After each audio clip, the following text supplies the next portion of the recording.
اعلیٰ حضرت امام احمد رضا خان کے خاندان نے دور حاضر کی پہلی اسلامی نظریاتی مملکت پاکستان کے قیام کے لیے جو گرا قدر خدمات انجام دیں وہ سینہ بسینہ محفوظ ہو کر اب تاریخ کا حصہ ہیں۔ اعلیٰ حضرت امام احمد رضا خان جنہوں نے 1898 میں دو قومی نظریے کی بنیاد رکھی تو ان کے شہزادوں اور خلفاء نے امام اہل سنت کے نقش قدم پر چلتے ہوئے قائد اعظم کا بھرپور ساتھ دیتے ہوئے تحریک پاکستان میں کلیدی کردار ادا کیا۔ مسلمانان ہند کی خدمات کا اعتراف کرتے ہوئے قائد اعظم نے اکتوبر 1947 میں فرمایا کہ ہندوستانی مسلمانوں کا پاکستان بنانے میں بہت بڑا ہاتھ ہے اور ہم انہیں بھلا نہیں سکتے۔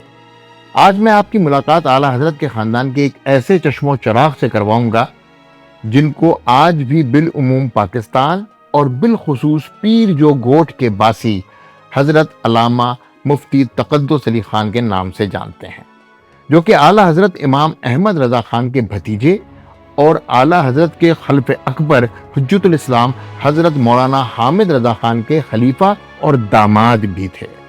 مولانا حامد رضا خان حجت الاسلام ان کے دو بیٹے تھے، مولانا ابراہیم رضا خان جن کا گدی کا سلسلہ آج بھی بریلی میں ماشاءاللہ پوری شان و شوکت کے ساتھ چل رہا ہے، اور دوسری اولاد جو کہ قدرے گمشدہ سے رہے، میرے دادا مولانا حماد رضا خان جن کا کراچی میں قبر ہے، اور ان کے ساتھ ایک قبر تھی جو میں نے آپ کو شارٹ میں دکھائی تھی ان کی ہمشیرہ کی۔ آج اعلیٰ حضرت امام احمد رضا خان کے پاکستان میں جو جڑ ہے، میں آج ان کے مزار اقدس پہ آیا ہوں۔ یہ مزار ہے مولانا مفتی تقدس علی خان صاحب کا، پیر جو گوٹھ سندھ کے اندر۔ مولانا حامد رضا خان کی جو بیٹی تھی یعنی مولانا حماد رضا خان کی جو بہن تھیں، ان کے یہ شوہر تھے، اور ان کے شوہر ہونے کے ناطے ان کا تعلق اعلیٰ حضرت کے خاندان سے تھا۔ نہ صرف یہ تعلق تھا بلکہ اعلیٰ حضرت امام احمد رضا خان کے چچا زاد بھائی سردار ولی خان صاحب ان کے فرزند ارجمند تھے۔ سندھ میں آ کے انہوں نے اسلام کی تدریج بالکل اسی طرح کی جیسا کہ اعلیٰ حضرت کے خانوادے نے انڈیا میں کی۔ پیر جو گوٹھ میں پیر پگاڑا ایک بہت بڑا نام ہے، ان کے بھی استاد رہے جو حروں کے پیشوا تھے، جنہوں نے آزادی کے لیے بھی بھرپور کوشش کی تھی۔ تو یوں امام احمد رضا خان کی جو دو قومی نظریے کی خاص سوچ تھی، اس کو یہاں پر مولانا تقدس علی خان صاحب نے پروان چڑھایا پاکستان بننے کے بعد۔ 1952 میں یہ پاکستان آئے تھے۔ بہت ہی متقی پرہیزگار آدمی تھے۔ آج بھی پیر جو گوٹھ میں ان کے بہت سارے مریدین موجود ہیں، اور یہ چھوٹا سا ایک کمرہ آپ کو جو نظر آ رہا ہے، لوگ اس کی بہت عقیدت اور احترام کرتے ہیں۔ ان کی اولادیں کثرت سے ہوئیں، کئی بیٹے کئی بیٹیاں، لیکن آپ کو ایک بات بتاؤں کہ ان کی اولاد کوئی بھی زندگی لمبی نہ پا سکی۔ جب ان کی آخری اولاد کا انتقال ہوا تو ان کی عمر 17 سال تھی اس نوجوان کی۔ تو حماد رضا خان کی بہن حجت الاسلام کی بیٹی، ان کی آنکھوں سے آنسو نہیں رک رہے تھے، تو تقدس علی خان صاحب نے فرمایا کہ یہ اولاد کیا تم خود دنیا میں لائی ہو؟ تو ان کی بیوی نے جواب دیا، نہیں، یہ تو میری اوقات نہیں ہے۔ تو جب تمہاری یہ اوقات نہیں ہے، تو مولانا تقدس علی خان نے کہا، تو پھر رونا کس بات کا؟ بہت صابر انسان تھے، اور کہا اِنَّ لِلَّهِ وَإِنَّا إِلَيْهِ راجعون پڑھو، جو چیز اللہ نے ہمیں دی تھی وہ اس کی تھی، اس نے ہم سے واپس لے لی۔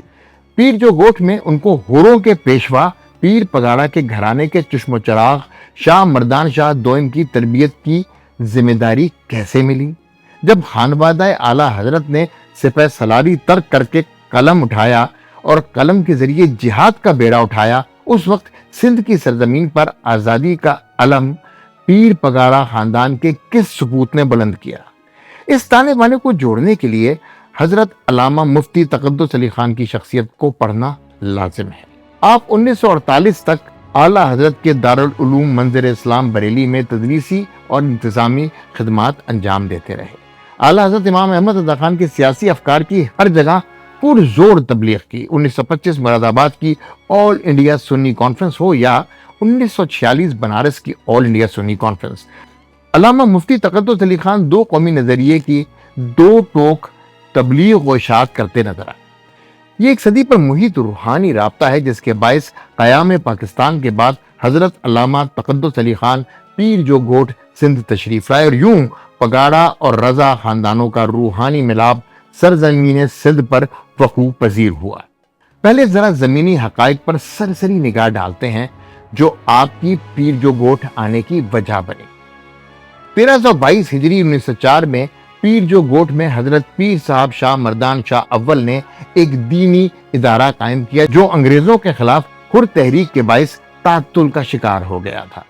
1950 میں پیر جو گوٹ میں چند درد مند سنیوں نے اپنے طور پر ایک سنی درسگاہ کے اجرا کا فیصلہ کیا۔ اس فیصلے میں پیش حکیم فقیر اللہ جتوئی مرحوم، حاجی فتح علی میمن اور حکیم خدا بخش مرحوم تھے۔ یوں جامع راشدیہ نے دوبارہ دینی خدمات انجام دینا شروع کر دیں۔ جب ان کو پتہ چلا کہ اعلیٰ حضرت کے خاندان کے چشم و چراغ علامہ مفتی تقدس علی خان صاحب پاکستان میں موجود ہیں تو انہوں نے تقدس علی خان صاحب سے پیر جو گوٹ آ کر سنیوں کی دینی اور سیاسی رہنمائی کی گزارش کی، جو حضرت نے فی الفور قبول فرمائی اور جامع راشدیہ میں تدریسی خدمات انجام دینے لگے۔ پگاڑا خاندان کے جس چشم و چراغ کے نام پر جامع راشدیہ قائم ہے، اس بزرگ ہستی کا نام حضرت پیر سید محمد راشدی روزہ دھانی ہے۔ آپ کے آباء و اجداد 4 صدی ہجری میں مکہ سے سندھ کی سرزمین پر اسلام کی تبلیغ اور اشاعت کے لیے تشریف لائے۔ پیر محمد راشد روزہ دھانی 19 مئی 1757 میں سندھ میں پیدا ہوئے۔ آپ کے مریدین سندھ، پنجاب، راجستھان اور گجرات کے طول و عرض میں پھیلے ہوئے ہیں۔ ان کا انتقال 5 جون 1818 میں ہوا۔ پیر صبغت اللہ شاہ راشدی 1780 میں پیدا ہوئے اور 1831 میں انہوں نے وفات پائی۔ ان کا سندھ کی عظیم روحانی شخصیات میں شمار ہوتا ہے۔ پیر جو گوٹ سے ان کا دیرینہ تعلق تھا، وہ اپنے دور کے عالم با عمل تھے۔ وہ ایک بڑے کتب خانے کے مالک بھی تھے جس میں نادر اور نایاب کتابیں موجود تھیں۔ وہ عالم ہونے کے ساتھ ساتھ صاحب سیف بھی تھے۔ سندھ میں انہوں نے دشمنان اسلام سے نبرد آزما ہونے کے لیے اپنے مریدین پر مشتمل ایک لشکر تیار کیا جسے مقامی زبان میں حر کا لقب دیا گیا۔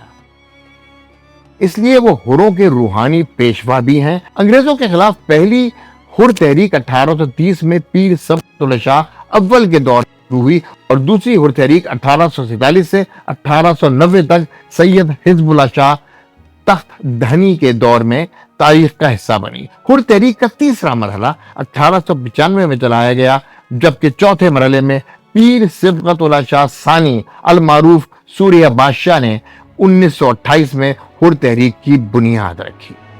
حروں نے انگریزوں کے خلاف متعدد مرتبہ علم جہاد بلند کیا اور سندھ پر انگریزوں کے قبضے کے بعد بھی کافی عرصے تک ان کو چین سے نہ بیٹھنے دیا۔ دوسری جنگ عظیم کے بعد حروں نے بغاوت کی تو انگریزوں نے اسے بڑی بے دردی سے کچل دیا اور سید صبغت اللہ شاہ راشدی ثانی کو 1943 میں پھانسی دے دی گئی۔ ان کے فرزند شاہ مردان شاہ دوم کو تعلیم و تربیت کے لیے انگلینڈ بھیج دیا گیا۔ پیر صاحب قیام پاکستان کے 3 سال بعد وطن واپس آئے اور اپنے والد کی مسند پر بیٹھے۔ حروں نے 1965 اور 1971 کی پاک بھارت جنگ میں بھی داد شجاعت دی اور سندھ کے محاذ پر دشمنوں کے دانت کھٹے کیے۔ آج پیر جو گوٹ میں میں نے جو داستان حریت سنائی ہے اس کے 2 بڑے کردار ہیں۔ ایک سید صبغت اللہ شاہ ثانی جن کو 1943 میں انگریزوں نے تختہ دار پر لٹکا دیا تھا، اور دوسرے بڑے کردار ہیں مولانا تقدس علی خان صاحب جنہوں نے اعلیٰ حضرت کے خانوادے سے ہونے کا پورا ثبوت دیا اور سید صبغت اللہ شاہ ثانی کی اولاد کی تربیت میں کلیدی کردار ادا کیا۔ یہ وہ روحانی تعلق ہوتا ہے جو ولی اللہ ایک دوسرے کے ساتھ قائم رکھتے ہوئے نسلوں کی تربیت کر جاتے ہیں۔ اعلیٰ حضرت امام احمد رضا خان کے خاندان کو یہاں پر آپ لوگوں سے روشناس کرانا میرا مقصد ہے، اور شاید یہی میرا اب مقصد حیات ہے کہ کون لوگ ہیں جو ابھی تک گمشدہ ہیں اور اعلیٰ حضرت امام احمد رضا خان کے خاندان سے ہیں، اور انہوں نے دین اسلام کی ترویج میں پورا حصہ بھی ڈالا ہے۔ مولانا تقدس علی خان ان میں شامل ہیں۔ اللہ تعالیٰ ان کی قبر پہ رحمت نازل فرمائے، ان کو جوار رحمت میں جگہ دے۔ میرا یہ سلسلہ ادارہ تحقیقات امام احمد رضا خان کے ساتھ مل کر جاری رہے گا۔ انسنی باتیں جب فات رضا خان۔